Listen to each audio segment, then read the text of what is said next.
네, 강프로입니다. 한미반도체 보겠습니다. 자, 한미반도체가 오늘 1.5% 상승해서 끝났습니다. 자, 오늘 상황을 보면요. 일단 좀 주목할 만한 상황이 있습니다.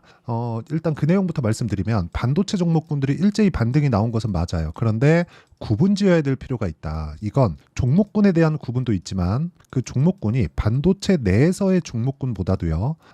그동안 여기 4월 거의 한 10일경부터 해가지고 반도체 종목군들이 어느 정도 조정을 받았어요. 이때 강했었던 종목군들이 뭐 전기 관련주 여기까지는 반도체군에 포함된다고 보시면 됩니다. 왜 그러냐면 지금 벌어지고 있는 전기 부족 사태나 뭐 변압기 수요나 이런 부분들이 AI 시대가 오면서 발생한 문제들을 해결하는 과정에서 나오는 그런 모멘텀이거든요. 변압기 수요나 매출 증가 등이 나오는 게 그것 때문에 그렇습니다. 그런데 자, 그런 과정에서 그쵸?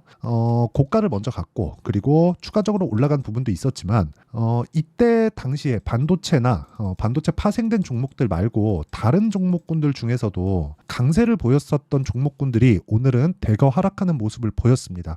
자, 그렇다는 건 시장은 지금 정상적인 순환매가 돌고 있다는 거죠. 여기서 만약에 내가 잘못하잖아요. 굉장히 어려운 상황이 나올 수도 있습니다. 자, 저도 그런 일들이 종종 있어요. 그런데 이 구조에 대해서는 우리가 알고 한 번은 실수를 하더라도 두 번째는 실수하지 말자. 그렇더라도 사람이기 때문에 계속해서 실수를 하겠지만 최소한 우리가 안 하려고 노력하는 게 아니라 왜 이런 상황이 나오는지 알고 있으면 계속 그런 부분을 상기시키게 되잖아요. 그 이야기를 드리는 겁니다. 그쵸? 자, 그래서 오늘 핵심 요인은 그동안 제가 말씀드렸었던 삼성전자 그리고 하이닉스나 이런 종목군들, 그쵸? 이런 종목군들의 부담 요인은 없다는 겁니다. 그러면 이 내용에 맞춰서 결과적으로 보면 그래요. 주도주군에 대한 부분은 계속된다. 자, 그리고 제가 계속해서 말씀드린 내용인데 삼성전자죠. 물론 한미반도체를 보면서 하이닉스를 봐야 되는 것도 맞지만 지금 같은 경우에는 삼성전자의 움직임이 상당히 중요합니다. 자, 삼성전자가 오늘도 보합권에서 끝났고 여기 78,300원, 가격대가 8만 원이 채 안 돼요. 자, 삼성전자가 고가였을 때, 그쵸? 거의 한 9만 한 5천 원 정도 되죠. 96,800원인가 제 기억에. 그런데 자, 이 가격일 때 어떤 일이 발생했었나요?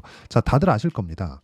삼성전자가 고가 96,000원대인가 95,000원대인가 이 9만 원대 갔을 때 하이닉스의 가격대는요 12에서 13만 원 정도입니다. 그게 21년 초에 있었던 20년 말부터 21년 초에 형성했었던 가격이에요. 이때 당시에 삼성전자의 이익률은 20% 내외 정도가 됐고요. 그리고 2016년 그리고 17년 그리고 18년도까지 반도체의 슈퍼사이클이 왔을 때 삼성전자의 이익률은 50% 가까운 이익을 달성을 했습니다. 그렇죠?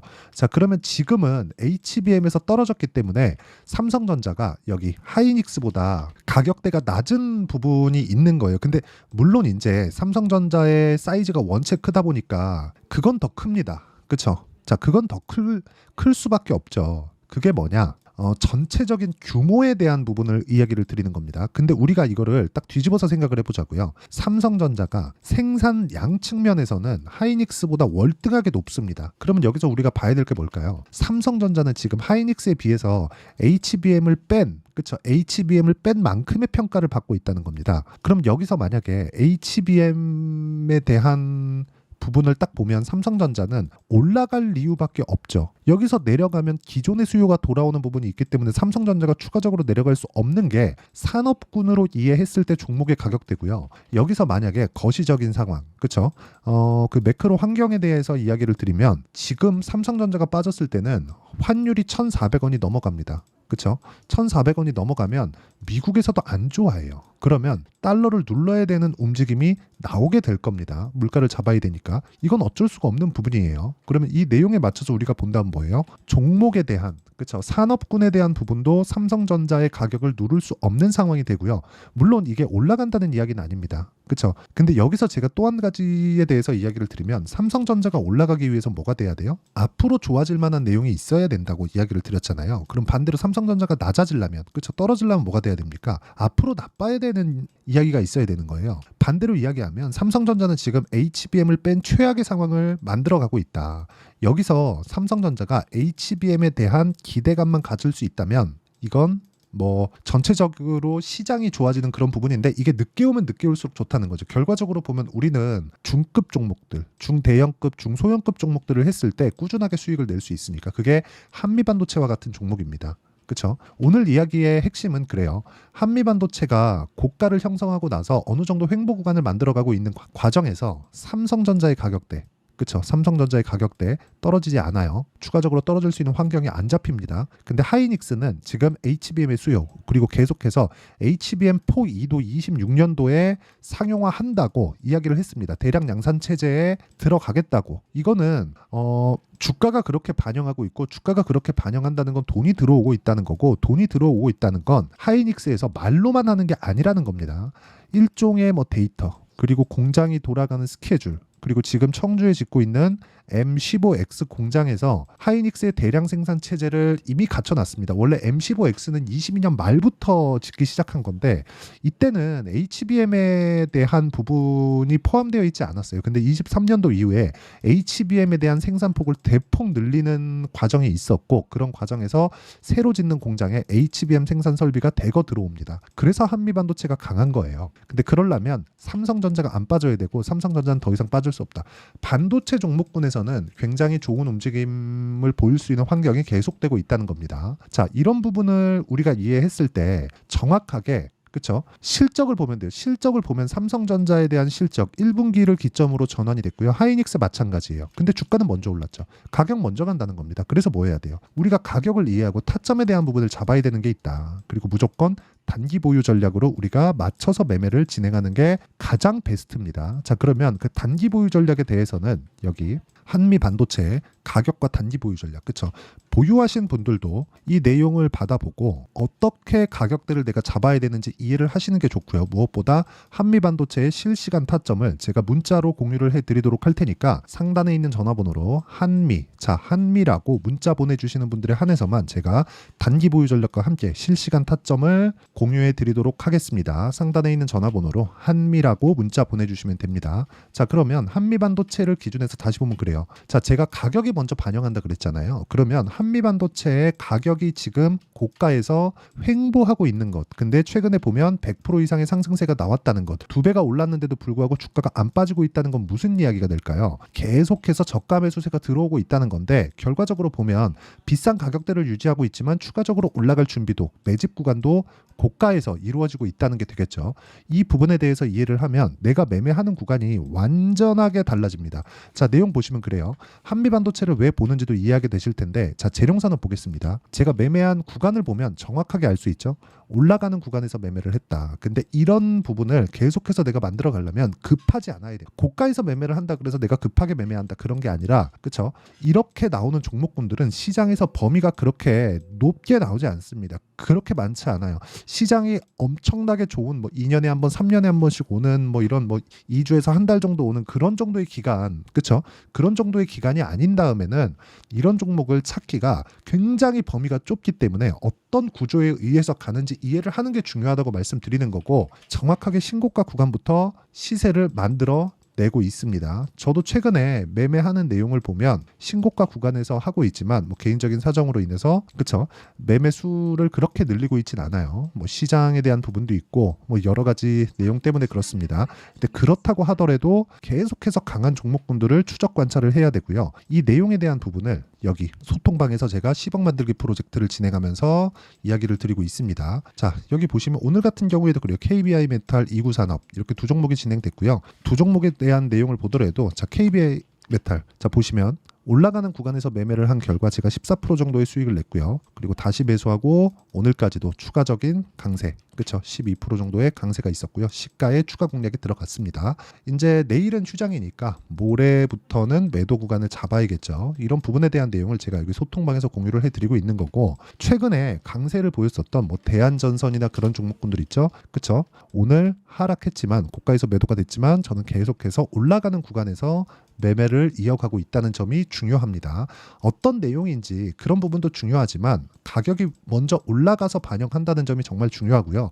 올라가는 구간에서 우리가 호재가 터진다는 점을 잊지 마세요. 그리고 그 내용에 대한 부분을 잘 모르겠다 하시면 소통방에서 제가 10억 만들기 프로젝트를 무료로 진행하고 있으니까 소통방으로 들어오시면 되고요. 무엇보다 구독과 좋아요, 그렇죠? 구독과 좋아요 눌러주시고 상단에 있는 전화번호로 구독 또는 10억이라고 문자 보내주시면 제가 소통방 입장 링크를 순차적으로 공유를 해드리도록 하겠습니다. 자, 내용 정리하면 그렇습니다. 주식시장은 미래가치를 반영하고요. 미래가치를 반영하는 과정에서 가격이 먼저 올라갑니다. 이걸 뒤집어 놓으면 하락할 수 있는 상황을 볼 수 있는데 삼성전자를 기준해서 보면 지금 추가적으로 하락할 수 있는 상황이 나오지 않는다. 그럼 이 내용에 맞춰서 우리가 한미반도체의 실시간 타점 그리고 전체적으로 시장에서 강세 종목을 매수하는 건 신고가 구간에 매매를 해야 된다는 점, 이런 부분에 대한 이해가 필요하고 이 내용에 대한 부분을 제가 어떻게 구분해서 어떻게 내가 판단을 하고 분류를 해야 되는지, 그쵸? 다 이해를 시켜드리도록 할 테니까 영상 끝까지 시청하시고요. 모든 분들이 성공 투자하셨으면 참 좋겠습니다.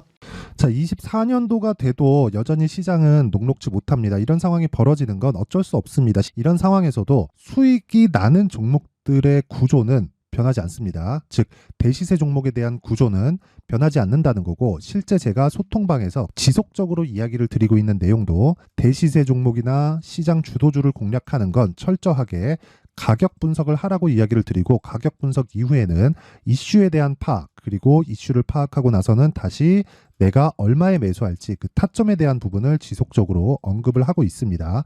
자, 근데 생각해 보세요. 시장이 굉장히 어려웠습니다. 어려운 상황에서의 어떤 종목들이 강했냐 보면 반도체와 그리고 바이오입니다. 자, 실제 여기 보면요.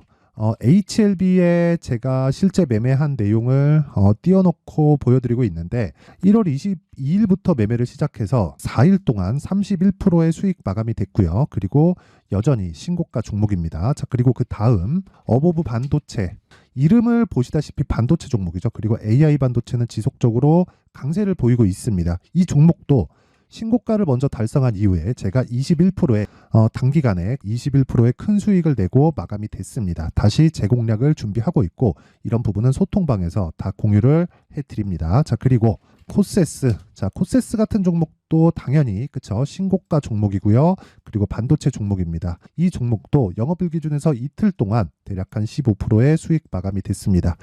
내용을 한번 보시면 어떻습니까? HLB를 포함해서 뭐 30%, 20%, 뭐 15% 이런 식의 수익이 지속적으로 발생하고 있는데, 이 세 종목 모두 다 신고가 종목이고 1월 달에 시장이 약세를 보이고 있는 구간에서도 강했었던 그런 종목입니다. 특징점이 하나 있는데 그 이슈에 앞서서 가격이 먼저 반영했다는 거죠. 그렇게 제가 가격을 먼저 보고 이슈에 대해서 파악하는 이유는 결과적으로는 큰 시세를 먹기 위한 사전 준비 작업입니다. 실제로 큰 시세를 먹기 위해서 사전 준비 작업을 했을 때 여기 레인보우 로보틱스 127%, 그리고 ISC 98%, 그리고 한미반도체 97%의 큰 수익을 내는 상황을 만들 수 있습니다. 어떤 식으로 소통방에서 진행됐는지, 그쵸? 그 상황을 제가 이야기를 드린 건데, 이런 상황도요, 당연히 신고가를 공략했을 때 가능한 겁니다. 자, 그러면 이번에도 마찬가지입니다. 그쵸? 정부 주도의 코리아 디스카운트 해소 방안이 2월 달에 발표를 하고요. 그리고 2월 달에 발표된 내용을 토대로 주가가 움직이는 게 아니라 이미 움직인 내용이 있죠. 실제 이 내용은 크게 중요한 게 아니라는 겁니다. 실제 움직인 내용을 보면, 자, 기아차입니다. 실제로 12월 달에 신고가를 만들어 놓고 정부에서 입김을 불어 넣으니까 순식간에 기아차를 포함해서 현대차 같은 거대 기업들의 주가가 2주도 채 되지 않아서 40% 정도의 큰 시세를 냅니다. 자, 그러면 우리는 어떤 종목을 봐야 될까요? 이슈를 파악해야 되는 것도 맞지만 철저하게 가격에 맞춰서 매매를 해야 되는 게 당연히 중요합니다. 정부가 주도하는 정책 방향이 있겠죠. 그 방향에 맞춰서 우리가 종목을 찾을 필요가 있다. 자, 그러면 답이 나왔습니다. 정부가 주도하는 방향에 맞춰서 제2의 기아차를 찾는 게 지금은 중요하다. 근데 정부 정책의 방향에 맞게 가자. 그랬을 때 앞서서 제가 보여드렸었던 내용인 여기 레인보우 로보틱스 127%, 그리고 ISC 98%, 그리고 한미반도체 97%와 같은 수익을 낼 수 있습니다. 물론 시간에 대한 부분은 최소 2주의 시간이 필요하고요. 그리고 최장 3개월 안에 끝내야 됩니다. 자, 기아차의 시세를 보셨던 것과 같이 2월 달에 정부 정책의 방향이 결정되고요. 바로 3월 달이면 시행입니다. 자, 그러면 우리는 거기에 맞춰서 당연히 종목을 찾아야 되고, 제가 제2의 기아차를 찾아놨습니다. 제가 아까 전에 소통방에서 이야기를 드렸었던 내용 다 공개를 해드렸는데, 그 내용처럼 종목만 받고 싶다 하시는 분들은요, 상단에 있는 제 전화번호로 대시세 자, 대시세라고 문자를 보내주시면 정부 정책의 방향에 맞는 종목을 모든 분들에게 무료로 공개를 해드리도록 하겠습니다. 자, 제가 원하는 건 채널 성장이 목적입니다. 자, 그래서 구독과 좋아요 꼭 좀 부탁드리고요. 모든 분들이 정부 정책에 맞는 방향으로 매매를 이어가서 큰 수익 보셨으면 좋겠습니다.